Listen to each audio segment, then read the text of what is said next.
جی بالکل، اسلام آباد پولیس کی جانب سے P T I M N As کی گرفتاریوں کا سلسلہ جاری ہے۔ اسلام آباد پولیس کی جانب سے وزیر اعلیٰ خیبر پختونخوا الیمین خان گناپور کو بھی گرفتار کرنے کی اطلاعات ہیں۔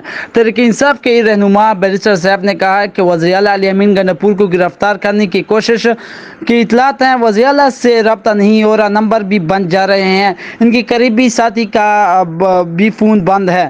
میڈیا سے گفتگو میں انہوں نے بتایا کہ اطلاعات ہے اسلام آباد پولیس نے الیمین کی گرفتاری کے لیے ٹیم تشکیل دی ہے۔ کبھی ایسا نہیں ہوا کہ کسی وزیر اعلیٰ کو اسلام آباد سے گرفتار کیا گیا ہو۔ بیرسٹر صاحب نے کہا کہ الیمین گناپور کی تقریر پر اگر اعتراض ہے تو قانونی کارروائی کی جا سکتی ہے۔ ہمیں ہر طرف سے دیوار سے لگایا جا رہا ہے، تقریر بھی نہ کرے تو پھر ہم کیا کریں؟ حکومت نے تو اب حد کر دی ہے۔ انہوں نے بتایا کہ شام 5 سے 6 بجے کے بعد وزیر اعلیٰ الیمین گناپور سے رابطہ نہیں ہو رہا، ان سے میری آخری بات 3 بجے ہوئی تھی۔ الیمین نے بتایا تھا کہ میٹنگ میں شرکت کے لیے اسلام آباد جاؤں گا۔ ان کی پشاور میں صبح 10 بجے سے میٹنگ کا شیڈول بھی جاری ہوا ہے۔ جی